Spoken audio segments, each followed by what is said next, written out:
Silchar national highway রোডের বাসিন্দা প্রাক্তন শিক্ষক তথা এসইউসিআই কমিউনিস্ট দলের প্রবীণ সদস্য মন্মথ নাথ 7 ফেব্রুয়ারি বুধবার শিলচরের এক বেসরকারি নার্সিংহোমে শেষ নিঃশ্বাস ত্যাগ করেন। তিনি আজীবন সংগ্রামী মানুষ ছিলেন। সম্প্রতি বিদ্যুৎ গ্রাহকদের আন্দোলন ছাড়াও পূর্বে বিভিন্ন গণ আন্দোলনে তার বলিষ্ঠ ভূমিকা ছিল। তার জীবিত থাকাকালীন ইচ্ছানুযায়ী তার মরদেহ শিলচর মেডিকেল কলেজের অ্যানাটমি বিভাগে দান করা হয়। বিভাগীয় প্রধান ডক্টর তুলিকা সিনহা এবং বিভাগীয় অন্যান্য কর্মীগণ, দলীয় সদস্যগণ, নিকটাত্মীয়রা ও হিউম্যান সায়েন্স ফোরামের সদস্যদের উপস্থিতিতে প্রয়াতের প্রতি শেষ শ্রদ্ধা জানিয়ে পুষ্পার্ঘ্য অর্পণ করে তার মরদেহ অ্যানাটমি বিভাগকে সঞ্চিয়ে দেওয়া হয়। এনি 24 চ্যানেল থেকে ভয়েসে বর্ণালী মিশ্র।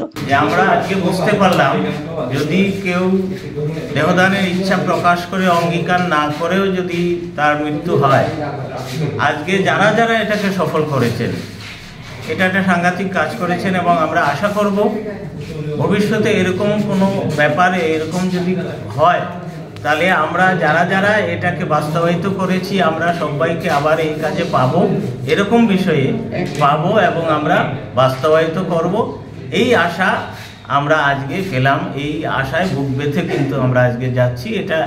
এটা শুভ লক্ষণ সমাজের পক্ষে। আমাদের পক্ষ থেকে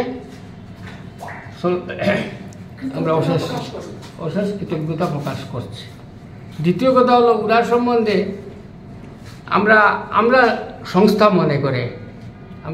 মনে করে যে মানুষ জীবিত থাকতে মানুষের জন্য যে কাজ করতে পারে বা কাজ করে যায়, সেটা কোনো অবস্থাতেও মরণোত্তর দেহদানের যে অঙ্গীকারের যে মহৎ কাজ, সেই কাজের সঙ্গে তুলনা করা হয় না, যায় না। কারণ জীবিত থাকতে আমরা অনেকেই অনেক কাজ করে, তার কমিটমেন্ট থাকে towards society, towards country, towards peoples. কিন্তু আমরা যে মরে যাওয়ার পরেও আমরা যে একটা মহৎ কাজ করে যেতে পারি, যে কাজের জন্যে অনেক মরণোন্মুখ মানুষ আবার জীবন ফিরে পায়, এর থেকে মহৎ কাজ বোধহয় আর কিছু হতে পারে না। সেই হিসাবে মন্মথ নাথ মহাশয়, উনার কর্মজীবনে উনি একজন শিক্ষক ছিলেন এবং সেই শিক্ষক যেভাবে আমরা জানি এটা জাতির মেরুদণ্ড, সেই জাতির মেরুদণ্ড হয়েই আজকে উনি আমাদের সামনে সাহিত্য অবস্থায় রয়েছেন। এর চাইতে মহৎ আর সার্থক জীবন আর কিছু হতে পারে বলে আমার একজনের সেই ধরনের মনে।